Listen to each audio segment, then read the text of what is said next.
Beh, avendo la fortuna di avere a Milano Rory Sutherland, direi che l'occasione è fantastica perché sia tu, Guerino, Delfino, a intervistarlo.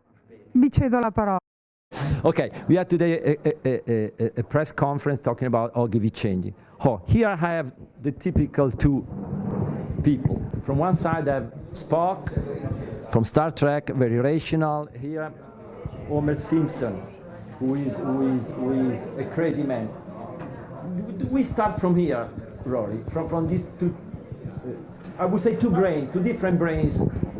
What's your idea about this story? I always think it's a slightly... the first thing I always think is it's absolutely right that they are the two extremes. So you have effectively the Vulcan, or what economists would call Homo economicus, which is a species of hyper-rational, utility-maximizing human. Yeah. Which only exists in economic models and has never actually existed in the wild, and as many people argue, would probably go extinct if it did. It's worth remembering in evolutionary terms that being very rational is not necessarily a great advantage, not least because if you're very rational, you're very predictable. And if you want to avoid predators and you want to avoid being cheated, it helps to be a little bit unpredictable.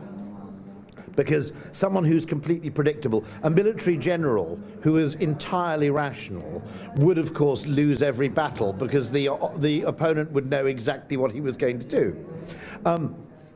So there is the in-between Homer Simpson and Spock. I think there is Captain Kirk. Captain Kirk, and exactly. there is that question, which is that, and depending on where you sit on a spectrum, the extent to which people regard what you might call mathematical rationality, optimized sort of rationality, as an acceptable normative ideal for human behavior varies quite a lot. So, as you know, actually, Kirk is much more successful at managing a group of people when he's in charge of the Enterprise than Spock is, and there are many cases where Kirk does things which completely defy Spock's sense of logic, which in Star Trek are proven to be actually good decisions. So there are various books on this. Robert Frank has written a book on the strategic role of the emotions. The fact that we're emotional, once you understand evolutionary biology and you understand the environment in which we've evolved to decide and survive, quite a lot of what is apparently Homer Simpson-like behavior isn't as silly as all that. So to give you an example of this, inconsistent time preferences drive economists crazy, because they don't understand. If you say to people, would you like 50 euros today or 100 euros tomorrow? A certain number of people would rather have 50 euros today. If you say, would you like 50 euros in 100 days' time or 100 euros in 101 days' time, almost everybody says, I'll wait the extra day for the extra 50 euros. Whereas when you frame it in terms of now and tomorrow, now conventionally that was an example of totally irrational human behavior. Speaking to Nassim Taleb, he makes the point that no, we've evolved to live in a world where things are uncertain. The person might be lying. He may have no intention. By tomorrow he might have left town, okay? He may have, now he may be planning to cheat us if we choose the 100 euros, so that whereas it's difficult for him if he's got 50 euros in his hand right now, it's difficult for him to do so. Nassim would argue the difference in uncertainty between now and tomorrow is a much greater difference than the difference in uncertainty between day 100 and day 101, where the level of uncertainty between the two is more or less equal. So the idea that that's an irrational way to behave is highly questionable. I would also argue that while I'm defending System 1, Sorry. There is of course, maybe nobody knows exactly. There is a System 1 and System 2, fast thinking and slow thinking. This is one of the discovery of Kahneman and other people like him, and this is highly affecting the way we make choices. Sorry? So one of the interesting things I would say is that System 1 is actually very, very clever in many respects. And once you understand, again, the context in which it makes decisions, where avoiding catastrophe is much more important than attaining perfection. That's why we all eat at McDonald's, by the way. That's why McDonald's is in many ways the most successful restaurant in the world. It's not because it's very, very good, but it's very good at not being terrible. So I think all of us here have occasionally been to a Michelin-starred restaurant and we've been ill afterwards, or we've had mild food poisoning, or we felt sick, or we've been really disappointed, or we thought the whole thing was just a rip-off. Totally expensive. In defense of McDonald's, it's certainly not the best restaurant in the world, but I've never had a significantly bad experience there. So if your purpose is to avoid negatives rather than to attain positives, the popularity of McDonald's starts to make a lot more sense. And once you understand that business of the avoidance of negatives, quite a lot of what Homer Simpson does, in a way, is more intelligent than we might think. So, let me give you an example of this. You're off to buy a car, and in one universe, you see the car outside the house, and it looks like quite a good car, and the condition's quite good, and it's clean, and the engine looks fairly well maintained. And then you go to buy the car, and you ring on the doorbell. And in one occasion, it's opened by, let's say, a priest or a monk. Okay. In that case, you'll probably revise up what you're prepared to pay. In the other universe, the door's opened by a man in his underpants. In that case, you're suddenly not quite prepared to pay so much. What is going on there? The car hasn't changed. What you've decided is that in the first instance, you have someone, even if you don't believe in God, you have someone who is going to be very unlikely and very much at risk of reputational damage of selling you a significantly awful car that he knows to be terrible. Whereas in the second instance, you have a man who's effectively immune to shame. He has no sense of shame. He'll open the front door in his underpants. By and large, what we're doing there is we're saying the problem of knowing whether the car's any good is a difficult problem, but I will solve a related problem which is quite good enough for removing the chance that I'm being significantly ripped off, which is, rather than trying to understand the car, I'll understand the person who's selling it.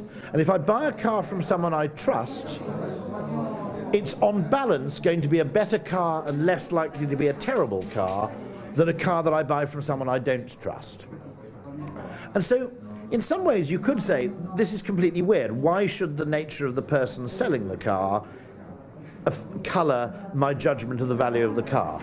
I would argue it's fantastically intelligent. In fact, I would argue that my mother, who had no knowledge of cars but very, very good emotional intelligence, would probably do a better job of buying 50 cars than someone who knew a lot about cars but knew nothing about people.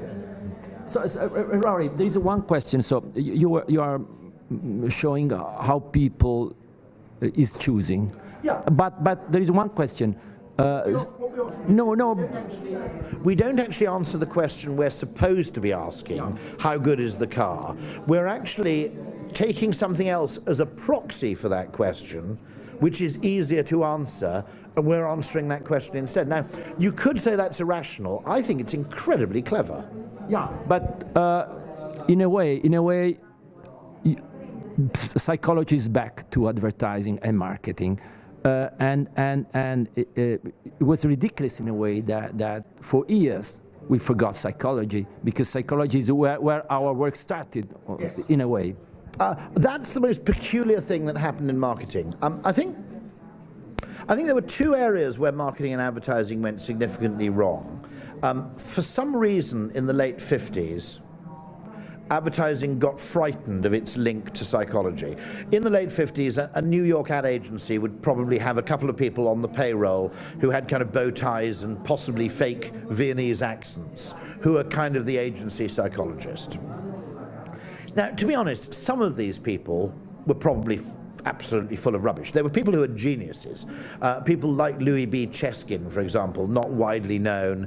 Bernays, who was Freud's son-in-law, I think, who was more or less the inventor of modern PR. Very, very clever people.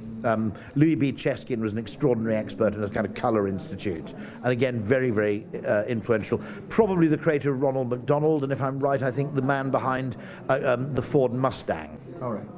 He gained a lot of respect with Ford because he predicted using psychological reasoning that the Ford Edsel would be a disaster, and they gave him in return some influence over the design of the Mustang, which in some sense even today is probably the coolest car in existence. So all credit. Some of the psychologists were probably terrible, okay? But at least the terrible psychologists meant that people discussed psychology and acknowledged that it had an influence on behavior. Whereas when those people disappeared, what everybody pretended effectively was that people have, more or less make rational decisions, and advertising is about, provision of information or whatever, or mere fame, which it is, by the way, but that's not the only thing. So that loss of a link with some sort of reputable and recognizably academic discipline was a big mistake. The other mistake we made, I think, which was a missed opportunity, was that when our system of payment changed from being commission-based to fee-based, what we should have done at that point is said, wow, this is extraordinarily liberating, because in the past we could only make money if we took a client problem and redefined it so that we could solve it using bought media, because that's the only way we'll get paid. So every time we had a client problem, we needed to actually reframe it as a bought communications problem so that we could actually make any money out of it. The second we started being paid by fee, what we should have done is said, wow, this is extraordinarily liberating. We can now create an advertising industry that's 4 times bigger because we can solve problems using a mixture of insight and creativity where there need be no bought media component at all. And we missed that opportunity. The muscle memory was so strong in the advertising industry that we must pretend it's an advertising problem first and then solve it, that all those opportunities to use what was an unusual mix of talent within an agency, insightful people, left-brain thinkers, math men, mad men, etc., all under the same roof, to solve lots more problems, other than merely the problems that could be solved with paid-for communications media. That seemed to me the most exciting moment in the history of advertising. People like Ogilvy were huge devotees of this. And yet, somehow we missed it. Now, interestingly, just going back to that 1950s thing, I ought to just tell you a small anecdote, which is, I recently had dinner in London with someone called Joel Raffleson and his wife.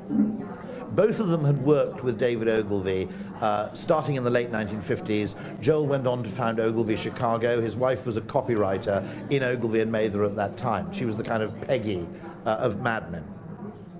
And Joel said a fascinating thing. He'd always had this theory, which he shared with David Ogilvy, and which David kind of agreed with, which is that we buy brand B rather than brand A, not because we think brand B is necessarily better than brand A, but because we're more certain that it is good. And David was always interested by this theory, and when Joel said that to me, I said the strange tragedy was you never met. You never went out to Carnegie Mellon at the time and met Herbert Simon, because what you were close to was basically an ad man's instinctive understanding of human decision making, which is the need for certainty and the need for the avoidance of doubt or fear of regret being more important than the attainment of perfection. So what was fascinating was Joel Raffleson, who's still alive in his mid-80s but has the mind of a 30-year-old, he'd stumble on exactly the same thing back in the 50s. Great, Rory. It's a very good anecdote. So, here are just few words really on Ogilvy change. How do you think that Ogilvy change can really help our brand? That's the main point, the focus at the end of the day. I've never had a second's doubt that behavioural science and Ogilvy change can add value to any client under any circumstances. Whether we can actually make money doing so is a tougher question, simply because some of the interventions may seem both very simple, inexpensive, and obvious in retrospect. So I'm always slightly worried that we'll actually create much more value than we actually capture. But that's my fear. But the possibility that we can actually be valuable to the advertising industry, I've never doubted that for even a millisecond. I think the importance of being able to look at things counterintuitively, and the fact that it broadens massively the palette of possible interventions for an agency and a client in seeking to change behaviour, the potential for that's almost limitless. Thank you much. Grazie Guerino, piacerebbe continuare a parlare all'infinito. È un uomo meraviglioso, io dicevo prima che vorrei parlare con lui per ore, ma qui non possiamo farlo, ma io continuerò a parlare con lui tutta la giornata. Grazie.